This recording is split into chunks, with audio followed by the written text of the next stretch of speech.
Angel has been with MAC Cosmetics and has had a fascinating experience with Prince on the 3121 tour, which is amazing. And she's going to talk to us today about, women and their stories. I've been trying to get you on. I've been trying to get an interview with you for how long? You're like the busiest woman. For a long time. I'm happy to be here though, finally. Thank you for following up and getting me to nail it down. It's really not always my schedule. Sometimes it's just, I'm so used to being behind the camera. Being in front of the camera or being the one speaking is something that I have to get used to. Yeah, and it's interesting because we go through some stuff when we have been. I share that story with you because I was a movie producer, right? So I was always behind the camera, making sure the actors felt comfortable and making sure everybody felt comfortable. And then to get in front of the camera, a lot of the stuff that can sabotage us is like, is the camera's not working, the sound's not working, our outfit's not working, our schedule's not working. It's all this spin, right? Because we want to get it right.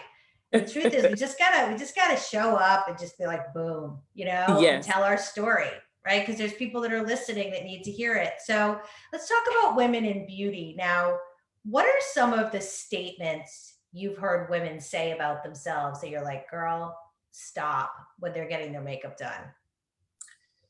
I think one of the most interesting things that I've learned from clients is I've been trying to understand the power of a red lipstick, because a lot of times when women come in and they're not feeling so great, they're depressed, there's something going on in their life, they feel like a red lipstick is going to change the world. Yes. I'm changing the world right here. Yes.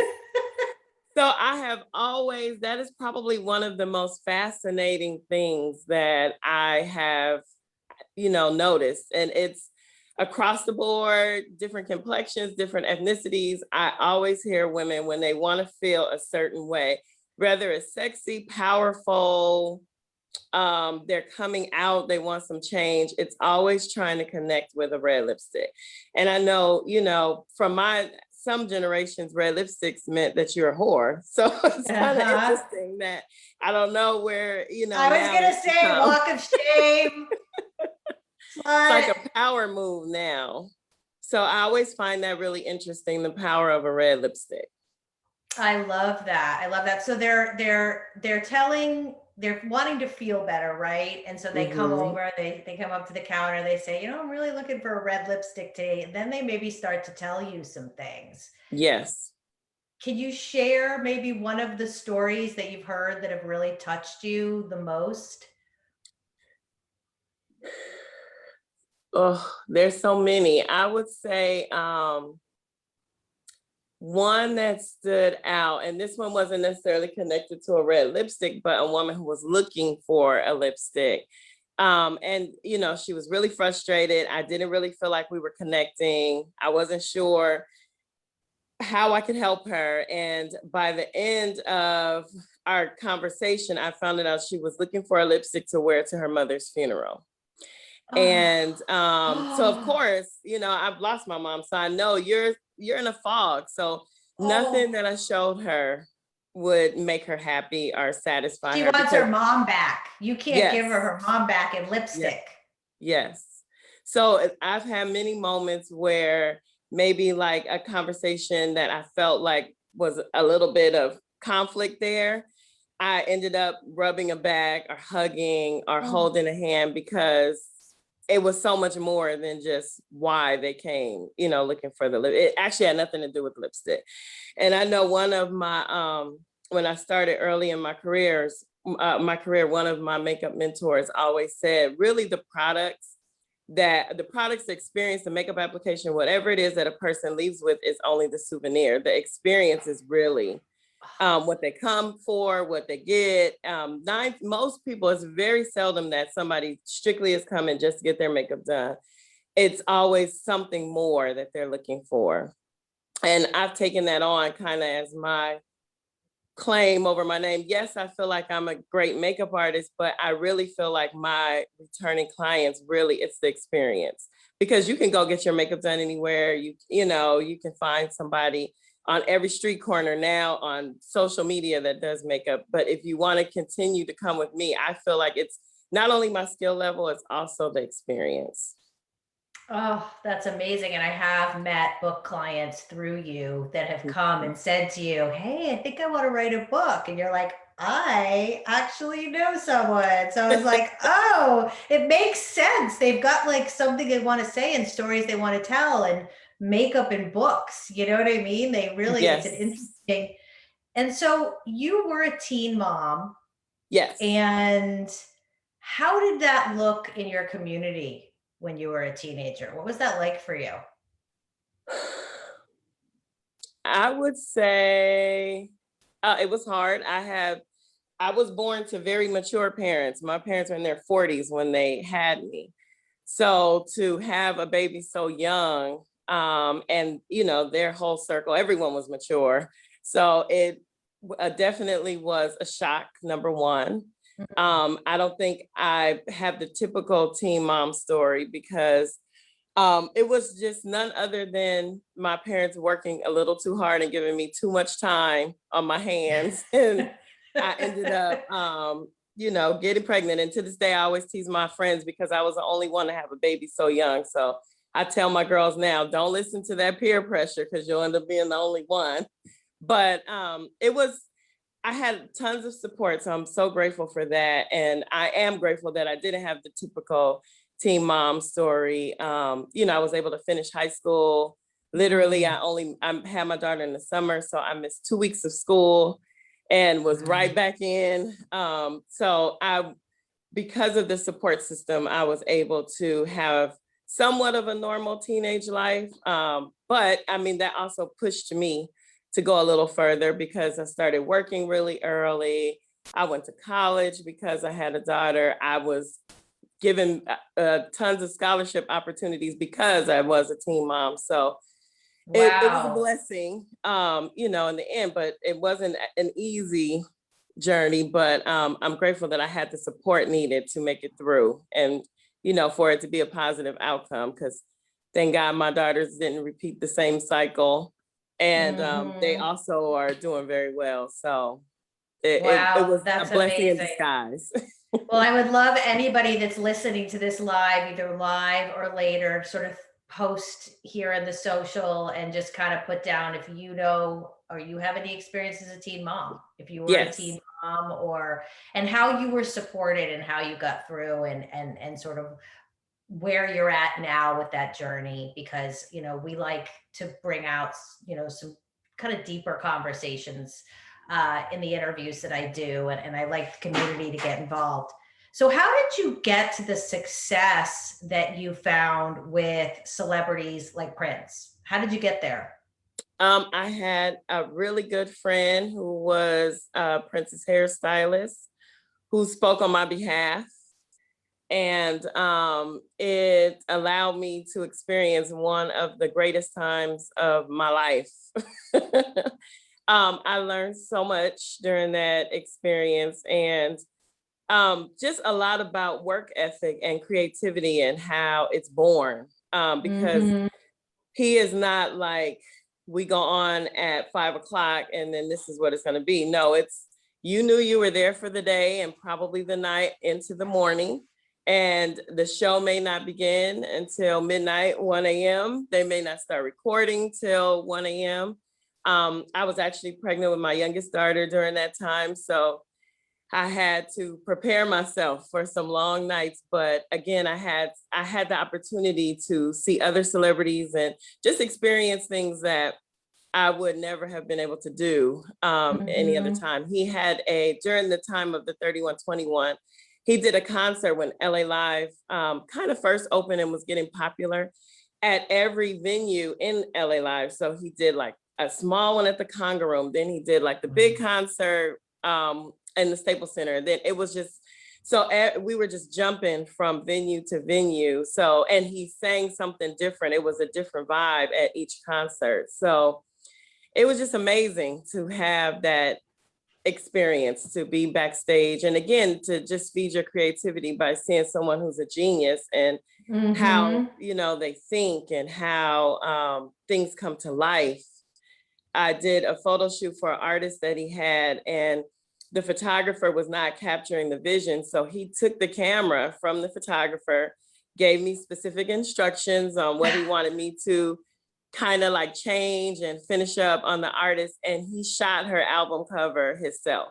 But it taught me a lot about how just, you know, when you have a vision, sometimes you just have to be the one to execute it. So That's right. that's always like a huge memory in my head, because I just remember the photographer handing him the camera, like, what are you doing?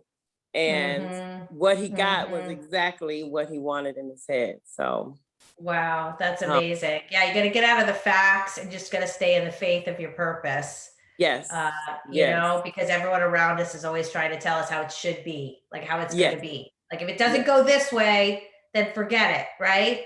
And I've learned with anything, have my feelings for like 3 minutes and then like move on. Yes. It's just really not, you know, there's really not a lot of time. Like you want to create, we want to create, right? We want to keep, you know, joining together. And I think that, you know, as women, we need to continue to have a lot more conversations, because we haven't been having conversations for a long time. And that's why women would come to the makeup counter. It's so old fashioned if you think about it, but it's like there, you know, even women's networking groups, it's very hard to find one that's like really real. You know, a lot of them are still like subterfuge for the business card pass, right? Yeah. Versus just really talking about, you know, getting empowered or rising yourself up. So your daughter, you mentioned your kids are doing really well. So she was a model on making the cut. So you guys are sort of like a celeb family, right? So what happened to her after that? And kind of what was your advice that you gave her as a mom about fame? Well, first of all, she truly is living everything that I think I was too afraid to do. So she's had the opportunity to travel the world and really follow her career, finish her education. So my biggest, well, number one, my biggest advice was to follow your dreams. Don't let fear stifle you and like get in the way. And because it's so easy for that to happen. She also started her career a little later. So because I was so afraid for her to start young, because she was tall, very, you know, of course, very young and everything, but I wanted her to wait until she can fully make the best decisions for her career. So she started in her 20s, but she was able to get to making the cut, which allowed her to be in Paris for a month. She's done some things for Vidal Sassoon that allowed her to travel with some of their live hair shows where, you know, they were able to cut her hair and use her as a model. So my biggest advice, to circle back, was follow your dream. Don't let fear get in the way, because it's so easy. Even my fear, don't let my fear get in your way. Don't let anybody else's fear, right? Because it's false evidence appearing real a lot of the times. Yes. Right. Yes. And then we get all caught up in what we're supposed to do or we're not supposed to do, you know? And so anybody that's got a dream out there, you know, drop it down in the chat. Let us witness it. Let us see it. Bring it out to light. So we like to talk about writing and books on this show. And, you know, I've been on you about writing a book. Write about your makeup stories. Write about your life. Write about your, tell us the story. So what holds you back from writing? Focus, number one, but I know that wouldn't be a problem with you, because I know people who have gone through your program. But focus, when I think about it, just sitting down and actually doing it. And then I guess figuring out what exactly is it that I would want to talk about.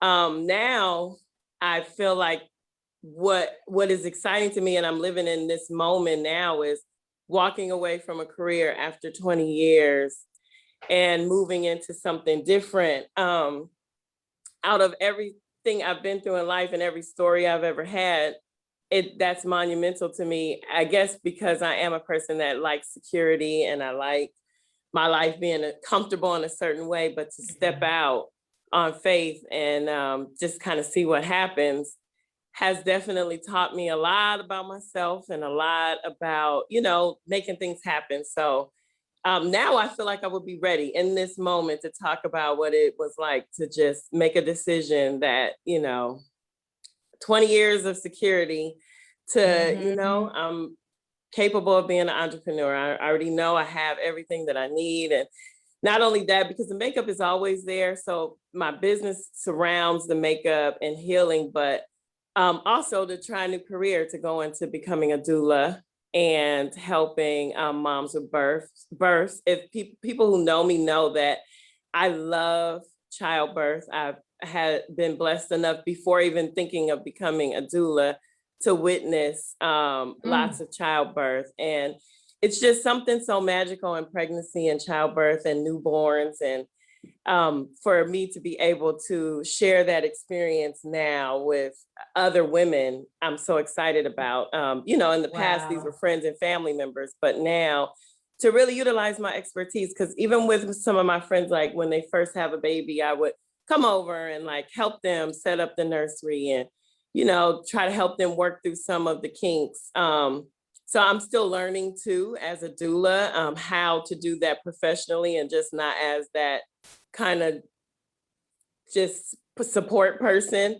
But I'm excited to be walking. I feel like that is how I would like to spend the rest of my life, is seeing life. Oh, so good that you know, and see from the outside, and I can understand why right now you might be like, well, I'm not really sure what I would write a book about, but a couple things I want to say. One is I see the parallel between doing makeup for women that helps them feel a certain way and also being there to see the birth of like a part of them, right? Like the Hmm. legacy of who of them, right? That's being continued with their child, right? So it's like nurturing, it's loving, but also this idea that because we've done a career for a certain amount of years, and when I left the movie business, I felt the same way. It's like, but this is what I was supposed to do forever. Why do I want to move on? Why am I being called to something?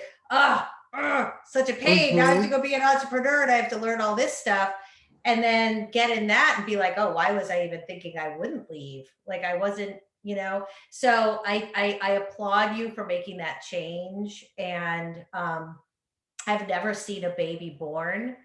I want to come over when you're doing it, like, and help, because I think that sounds amazing. Like just when you were describing that, I'm like such a promoter that I was like, can we sell tickets to that? Like, because I can't imagine. Like, I bet there's tons of women that haven't seen a baby born.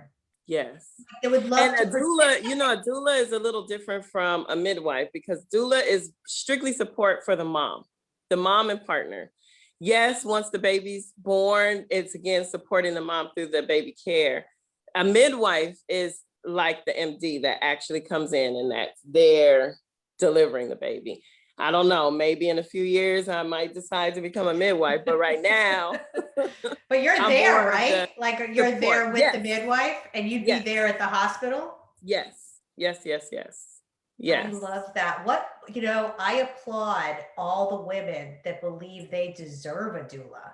Because Mm-hmm. I didn't think I deserved one of the two times I had Mm-hmm. my kids. I had no idea what was going on. People were cutting me up, sticking things, anyway, we're not gonna go into detail, but there wasn't anyone there. And here Yes. we are doing this incredible thing. It's sort of like when you go to the makeup counter, like I hate to go to, I don't mind Ulta. Ulta's not bad, but I Mm-hmm. hate Sephora. I just am like, nobody has any clue what's going on in Sephora, you know? Yes. But I go to the Macy's and the makeup counter, I go to Chanel or I go to Dior or I go to MAC, which I really love, which I know you were involved with. I feel like they get me, like they understand, right? So it's like to have a baby and not get someone who understands you when you're going through one of the most important things in your life seems like every woman should have a doula to Yes. me. Yes. Everyone, I feel like every woman should have a doula, because you should not have, even though I understand a medical team they are trained on the technical aspects of everything, but to have somebody advocate for exactly what it is that you want and Hmm. making sure that, you know, if you said no, I don't, like I have a client now who is, she really doesn't want to have a cesarean. Her kids are going to be 20 years apart. So she was also a teen mom. She had her oldest daughter and she had a cesarean. Now Mm. she really wants to try for a natural birth. But the doctor's already telling her, well, if you labor too long, we're just going to give you a cesarean. But that's not what she wants. So I've been really Wow. talking to her about standing firm in that if it's not an emergency and they don't see the baby going into any kind of trauma or harm, we're going to fight for you to labor through a natural birth. So that's the blessing with having a doula, because, you know, of course you have children in birth, you're exhausted. You don't know what they're talking about when they just start making decisions and they're ready to go. What Mm-hmm. do? They have 5 Mm-hmm. other women that may be in labor, so they need to get you out. That's So right. it's so That's right. important to have somebody just to help kind of massage all that information into them where they're like, okay, let me back off, you know, and treat her a little differently.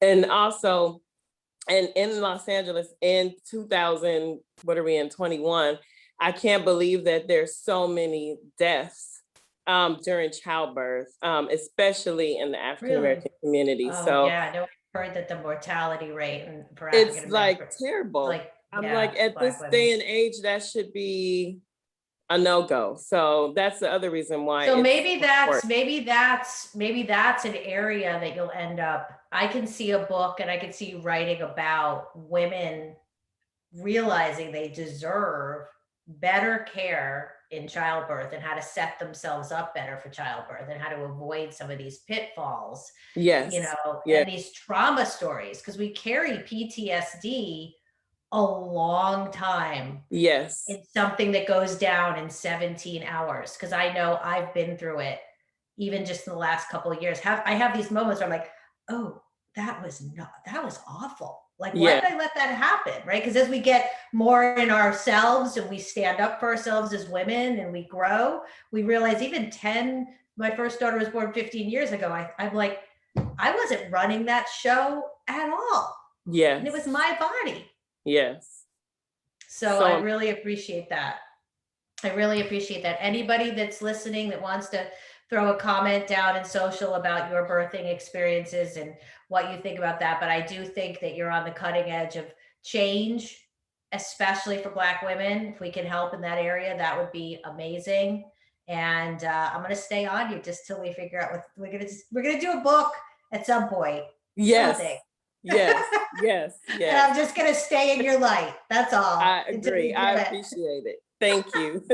Well, it was really great having you come and just do like a live with me today. I'm so glad that I got you down on my schedule. And once this is over, we'll promote it on social if people didn't catch the live. And where can they find you?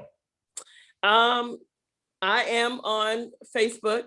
First and last name is Angel Dobine, Dobine.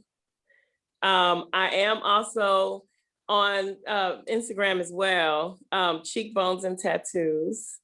And there will be changing because I have birthed recently a lot of new things. So I'll be expanding. So it'll be some other social media where you'll see a little bit more about the doula services, as well as the studio that I have coming. That's going to be exciting. Oh, we didn't even So, get a chance to talk about that. yes, yes, That's gonna have to be part 2 of the live. But they can head over to your social media and find out about you. yes. Thank you so much for coming on today. Thank It was so you. good to see you. Good seeing you. All right, now I'm gonna try to end this. So Okay. don't like do anything weird with your body because we might not go off yet.